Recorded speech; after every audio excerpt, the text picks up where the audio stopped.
Eu vou começar primeiro com uma observação relativa ao problema da corrupção e de desvios públicos no Brasil, num processo que, confesso para vocês, é cada vez mais avassalador.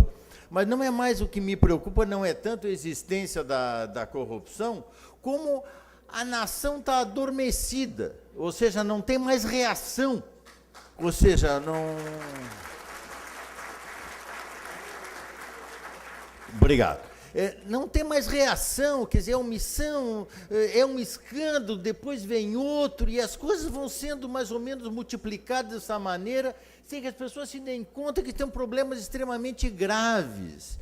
E não são apenas problemas graves no que diz respeito ao indivíduo, é o volume disso. E um volume que atravessa governos, esfera federal, estadual, municipal, muitas vezes permeia diferentes partidos políticos. E nós presenciamos, sei lá pela Santa, ninguém mais discute mais o mérito de um projeto de lei, mas o que se discute é se a barganha foi suficientemente contemplada em troca de cargos, etc. Peguem um caso assim que me chama particularmente a atenção, aliás, o PP foi bastante ativo nesse processo, a discussão relativa à aprovação do Código Florestal. Quer dizer, agora surge a versão de que o governo perdeu porque não deu suficientes cargos. Mas espera um pouquinho. Alguns deputados, se tivessem votado contra a modernização do Código Florestal, simplesmente não teriam voltado para casa. O ponto é o seguinte, mas qual é o exemplo que nós estamos passando para as próximas gerações? Lá pelas tantas, se defender a bandeira da ética, não, isso é coisa de udenista, conservador, não sei o quê. Mas coisa nenhuma. Isso aí é o comportamento exemplar. E o comportamento exemplar é aquele que deve ser precisamente imitado. Ou seja, se um jovem... Vejam bem, uma questão absolutamente fundamental do ponto de vista do comportamento reside no efeito multiplicador baseado na repetição, na emulação. Ou seja, como é que muitas vezes uma criança aprende? É o exemplo da mãe, é o exemplo do pai, é o exemplo da professora na escola, vamos pegar o caso suscitado pela Lia. Ou seja, o que nós temos nesse tipo de processo?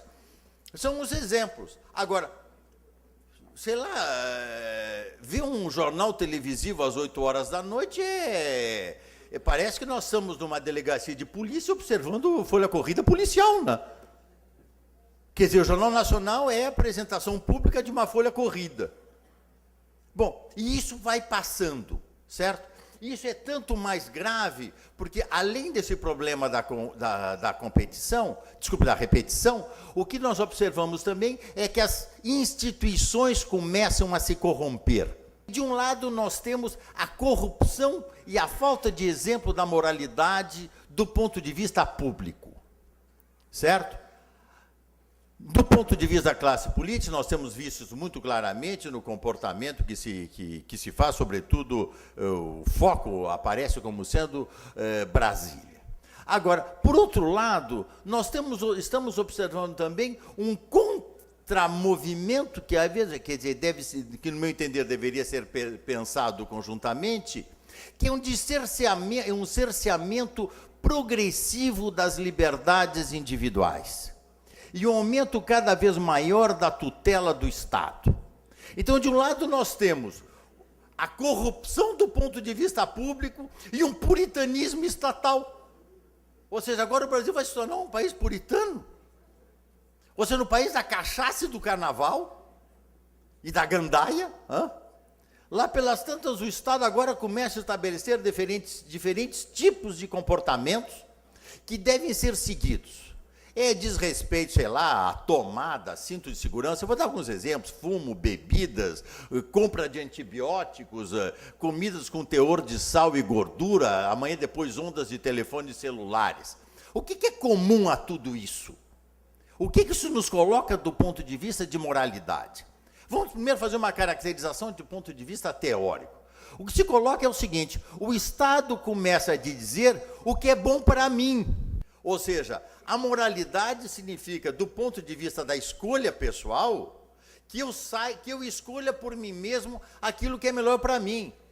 E existe uma orfandade no que diz respeito a questões como democracia, capitalismo, liberdade de escolha, direito de propriedade, para tomar apenas alguma dessas bandeiras que estão intimamente vinculadas uma com a outra. E, portanto, o exercício da liberdade de escolha é uma bandeira que diz respeito ao princípio mesmo das sociedades democráticas e sem a qual a nossa própria civilização, a nossa própria sociedade está em perigo. Muito obrigado.